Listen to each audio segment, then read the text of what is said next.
မင်္ဂလာပါခင်ဗျာအဲ့တော့ကျွန်တော်တို့မေးကြရလေးရှိတယ်ကျွန်တော်တို့ Vibe Code လုပ်ထားတဲ့ application တွေကို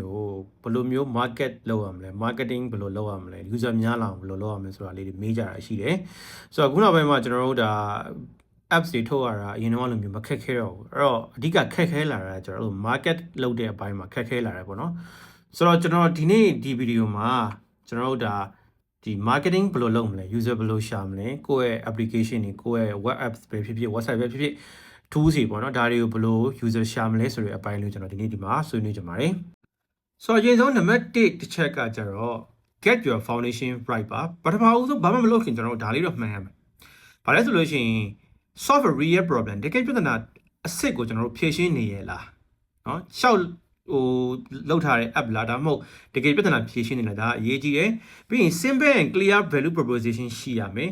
UI UX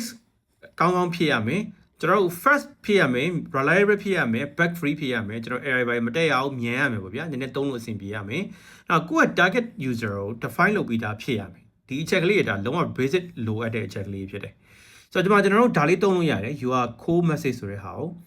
we have target user achieve desired outcome without big pain point เนาะအဲ့တော့ကျွန်တော်တို့ဥပမာအဖြစ်ပြောရမယ်ဆိုလို့ရှိရင်ကျွန်တော်တို့ကဒီ weight ချခြင်းတဲ့သူတွေကိုကူညီပေးပါတယ်သူတို့ရဲ့လိုချင်တဲ့ weight ကိုရက်ပေါင်း60အတွင်းရရှိနိုင်အောင် without big pain point ဆိုတော့ဥမာဂျင်မိုးတပြားမှသွင်းစရာမလိုဘဲနဲ့ဒါဆိုရင်တော့လူတွေတော်တော်စိတ်ဝင်စားသွားကြတယ်နော်ဟုတ်တယ်နော်ဆိုတော့အဲ့ပုံစံမျိုးအဲ့ဆိုကျွန်တော်တို့ဂျင် app ကိုဂျင်ဘလို့ကိုယ့်အကိုအိမ်မှာဘလို့ကစားရမလဲဆိုတဲ့ app ကိုကျွန်တော်ထုတ်မယ်ဆိုဒါမျိုးကျွန်တော်တို့ကလုပ်လို့ရတယ်အဲ့တော့ဒီဟာလေးကိုကျွန်တော်တို့ကဖြည့်ကြည့်စေချင်ပါတယ်နော်နောက်နံပါတ်2 step 2ကကျတော့ကိုယ့်ရဲ့ app ကိုလူတွေရှာတွေ့ဖို့လိုတယ်ရှင်းရှင်းလေးကျွန်တော်တို့ကိုယ့်ရဲ့ app ကိုလူတွေရှာတွေ့အောင်ဘယ်လိုလုပ်မလဲ landing page converse ကျွန်တော်တို့ရဲ့ app ရဲ့ကိုယ်ပိုင် website landing page တခုရှိရမယ် product hunt မှာတော့တင်လို့ရတယ် product hunt ကိုကျွန်တော်ပြီးရင်ပြပါမယ် social media တွေကျွန်တော်တို့ account တွေဖောက်ထားမယ်ဒါရှင်းပါတယ်အဲ့ဆို LinkedIn ဒီမှာဆိုရင်တော့ကျွန်တော် TikTok YouTube Facebook IG အကုန်လုပ်လို့ရတယ်နော်နောက်ဒီဗီဒီယိုလေးတွေကျွန်တော်တို့ကတင်လို့ရတယ်ကိုယ့်ရဲ့ဒီ app ကိုလုတ်စမ်းပြထားတဲ့ဗီဒီယိုပေါ့နော်ပြီးရင်တော့ collect emails ပေါ့နော်ကျွန်တော်တို့ emails တွေကြိုပြီးတော့စုထားမယ်ကျွန်တော်တို့စီမှာဆိုလို့ရှိရင်တော့ဒါ Telegram channel တွေပါထောင်ထားတာမျိုး Facebook group တွေပါလုပ်ထားတာမျိုး Facebook page ထောင်တာမျိုးတွေကျွန်တော်တို့လုပ်ရမှာပေါ့နော်ဆိုတော့ဒါလေးတွေကျွန်တော်တို့လုပ်ရမယ်ပေါ့နော် okay ဆိုတော့ဒါ product hunt မှာကျွန်တော် product hunt.com လို့ခေါ်ပါတယ် product hunt ကကြာတော့သူကဒီကိုယ့်ရဲ့product တွေကိုဒီမှာလာတင်လို့ရတယ်ပေါ့နော်ဆိုတော့ဥပမာသူတို့ကကိုရှာတွေ့တဲ့ product ပဲဖြစ်ဖြစ် product ရဲ့ပိုင်ရှင်ရမယ်ဖြစ်ဖြစ်ဒီဘက်မှာလာပြီးတော့ share ကြတယ် share လို့ရှိရင်လူတွေကကြိုက်တယ်ဆိုလို့ရှိရင် app book ဆိုတဲ့ဟာဒီလိုမျိုးပေးလို့ရတယ်ဆိုတော့ app book ပေးလို့ရှိရင် app book ပေးတာများတဲ့app တို့မဟုတ် tools တစ်ခုခုပါဗောနော်သူကအပေါ်ကိုတက်လာတယ် top products အနေနဲ့အပေါ်ကိုတက်လာတယ်ကြည့်လိုက်လို့ရှိရင်ဒီ product ရဲ့ detail ကိုဒီမှာကျွန်တော်ကဝင်ကြည့်လို့ရတယ်နော်ဝင်ကြည့်လို့ရတယ်သူဘာတွေလောက်တာလဲဗောနော်အဲ့တော့ဒီကနေမှတစ်စင်လူတွေကသူကဒီမှာဒီမှာသူကnumber 1 rank ဖြစ်သွားတယ်ဆိုလူတွေကတော်တော်စိတ်ဝင်စားတယ်အဲ့တော့သူကအဲ့ဒါကို basic website ကနေကိုယ့်စီကိုလာပြီးတော့ app ကို download ဆိုရတယ်ပါတယ်လောက်ကြတယ်နော်ဆိုတော့ဒါကတကယ်ပြောလို့ရှိရင်discovery ဘက်တော်တော်ကောင်းတဲ့ platform ဖြစ်တယ်ကို apps တွေထုတ်တာမျိုးဆိုလို့ရှိရင်ဒီမှာ product hunt မှာလာပြီးတော့တင်သင့်တယ်ဗောနော် okay step 3ကကျတော့ demand creation ပါအဲ့တော့ကျွန်တော်တို့ရဲ့အခုဒီ app ဘေးနေတဲ့ဟာကိုကျွန်တော်တို့Johnny ကို share လုပ်လို့ရတယ်မှာကျွန်တော်လုပ်တယ်လို့မျိုး public ထဲမှာဘေးလောက်တာပါเนาะကျွန်တော်အခုဆိုလို့ရှိရင် apps တွေကိုဘယ်အဆင့်ရောက်နေပြီဆိုတော့ကျွန်တော်ပြလေးရှိတယ်ကျွန်တော် client ရဲ့ private app တွေကလွင်ကျန်တာကျွန်တော်လုပ်သမျှအကုန်လုံးကျွန်တော်ပြရတယ်ဗောနော်ဒါရှိမယ်ပြီးရင် value တွေတင်မှာကြော်ညာတွေမဟုတ်ဘူးဥပမာ tips တွေ tutorial တွေ use case တွေကျွန်တော်တို့ဒီ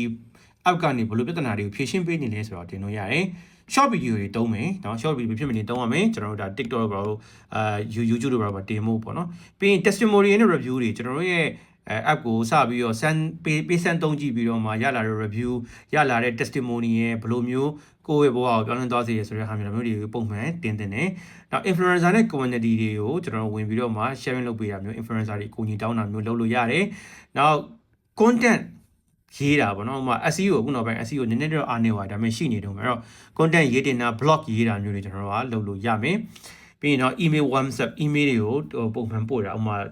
weekly newsletter လိုမျိုးပို့လို့ရတယ်ကျွန်တော်တို့ဒီမှာဆိုရင်တော့ Telegram newsletter မျိုးပို့တာမျိုးပေါ့လေနော်နောက် step 4ကကျတော့ first user တွေရဖို့တော့ပေါ့နော်ဆိုတော့ early access waitlist လုပ်လို့ရတယ်အခုကျွန်တော်တို့ base လုပ်နေတဲ့အချိန်တုန်းမှာပဲနောက်ဝင်join ကျင်တဲ့ဒီ app ကိုသုံးကျင်တယ်ဆိုလို့ရှိရင် email ထားခဲ့ဒါမှမဟုတ်လည်း Telegram မှာသွားဆောင်ပေးဒါမျိုးကျွန်တော်လုပ်လို့ရတယ် free trial ရဒါမှမဟုတ် freemium ပေါ့နော် freemium user တွေအနေနဲ့ကျွန်တော်တို့ဒါဟို freemium app အနေနဲ့စောက်လို့ရတယ်ဒါမှမဟုတ် free trial တွေပေးလို့ရတယ်ဒါမျိုးတွေရှိတယ်နောက်niche community တွေကိုကျွန်တော်တို့ပေးတာပေါ့ဥပမာကျွန်တော်တို့ရေးပေး AI ဆိုလို့ရှိရင်ဒါ content writer တွေစီကိုကျွန်တော်တို့က share လုပ်ပြီးသုံးဖို့အတွက်ကို token တွေပါတယ် free ပေးရလို့ပြန်လုပ်လို့ရတယ် feedback တွေတောင်းပါပြီးတော့လို့ရှိရင်ပြန်ပြီးတော့ပြန် fix လုပ်ပေါ့နော်ပြီးရင်တော့ share ဖြစ်ဖို့လုပ်ပေါ့နော်ကျွန်တော်တို့ဒီဟာတော်တော်လေးကောင်းအောင်လုပ်ထားတယ်လူတွေက auto share ကြပါတယ်နောက်ဒီမှာနောက် step 5ကကျတော့ grow and retain user အဲ့တော့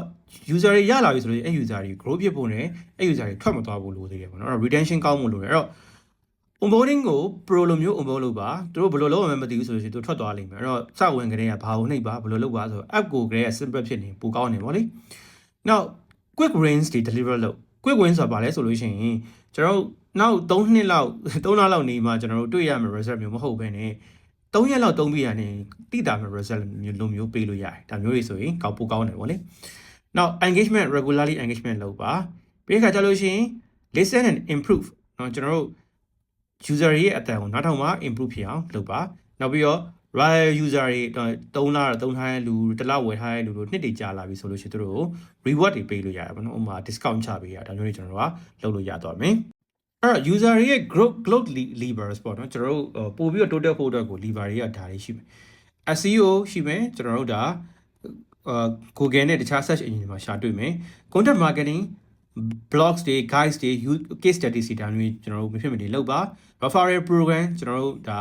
ပြောလို့ရှိရင်ကိုယ့်ရဲ့ link ကနေပြီးတော့ sign up လုပ်လို့ရှိရင် block percentage ခွဲပေးရဆိုမျိုးတွေလုပ်လို့ရတယ် partnership နဲ့ integration လုပ်လို့ရတယ် win win တော့ဥပမာကျွန်တော် example ပြပြမယ်ဆိုလို့ရှိရင်ခုနကဒီ gin ဥပမာဆိုလို့ရှိရင် gin နဲ့ gin well ရောင်းတဲ့လူနဲ့ရဲ့ target audience ကတစ်ယောက်တည်းပဲဒါပေမဲ့သူတို့နှစ်ယောက်က competitor မဟုတ်ဘူးเนาะအဲ့တော့အဲ့ဒါပေါင်းလုပ်လို့ရတယ်နောက် page ads တွေဥပမာ Facebook ads တွေပါ run တာမျိုးတွေလုပ်လို့ရတယ် retargeting email ကျွန်တော်တို့ပို့လို့ရတယ်ကျွန်တော်တို့စီမှာ Telegram retargeting တွေပါလုပ်လို့ရတယ်ပေါ့နော်အဲ့ဒါလေးက loop လေးပါ group loop လေးပေါ့နော်အဲ့တော့ကျွန်တော်တို့က traffic ကို attract လုပ်မယ်ပြီးရင်အဲ့ဒီtraffic က sign up လုပ်မယ်ပြီးရင်ကျွန်တော်တို့စီမှာသုံးရင်းနဲ့မှာကြိုက်သွားတယ်ဆိုလို့ရှိရင်သူက retainer user ဖြစ်လာမယ်သူကပြန်သူများကိုပြန် share လုပ်တဲ့အနေနဲ့ cycle ပတ်သွားတာပေါ့လေဆိုတော့ bonus tips လေးတွေကဒါလေးရှိမယ်ကျွန်တော်တို့ audience ကိုအရင်ဆုံး use ဆိုင်ပါ audience ကို target မထားဘဲနဲ့ကိုပဲကိုယ့်ဟာကိုယ်ပဲစောက်ထားတဲ့ app ဆိုလို့ရှိရင်တော့တိတ်ပြီးတော့ရောင်းလို့မရတော့ဘူးပေါ့နော်ပြီးရင် scaling ဆိုရဲအရင်မချဲ့ခင်မှာ product ကိုတေချာကောင်းအောင်လုပ်ပါနော်ပြီးရင်အရေးကြီးတဲ့ metrics တွေကိုပဲ track လုပ်ပါအရေးကြီးတဲ့ metrics ဆိုတာဥပမာအဖြစ် sign up က Facebook follower ထက်ပိုပြီးတော့အရေးကြီးလိမ့်မယ်နော်ပြီးတော့လို့ရှိရင်keep shipping keep improving အဲ့တော့ဟိုဆက်ပြီးတော့ကျွန်တော်တို့ update လုပ်ပိုကောင်းအောင်လုပ်ပြီးရင်ပို့ပြီးတော့ပြန်ပြီးတော့မှ ship လုပ်ပါမျိုးပြန်လုပ်ပါပြီး authentic ဖြစ်နေ helpful ဖြစ်နေပေါ့နော်ဆိုတော့သူများကို copy မကူနဲ့အဲ့တော့ဒါတွေကကျွန်တော် track လုပ်ရမယ် key metrics တွေဖြစ်တယ် visitor ရှိမယ် sign up ရှိမယ် activation ပြီးရင် retention rate ပြီးရင် engagement referral နောက် revenue ပေါ့နော်ဒါတွေကတော့ကျွန်တော်တို့ track လုပ်ရမယ့်ဟာတွေပေါ့ Okay ဒါလေးကတော့ကျွန်တော်တို့မေးထားကြတဲ့ဒါကျွန်တော်တို့ apps တွေကို user ရအောင် marketing ဘယ်လိုလုပ်ရမလဲဆိုတဲ့အပိုင်းလေးကျွန်တော်ဒီမှာအတိုးလေး sharing လုပ်ပေးတာဖြစ်ပါတယ်ကြိုးရှိမယ်လို့ယုံကြည်ပါတယ်ဒီထဲမှာမပါသွားတာပဲဖြစ်ဖြစ်ထပ်ပြီးတော့ဆွေးနွေးနေတာပဲဖြစ်ဖြစ် comment မှာ comment ကြလို့ရပါတယ် Okay ဒီပြီးအောင်ကြည့်ပြီးကျေးဇူးများတင်ပါတယ်ပြန်တွေ့မယ်နော်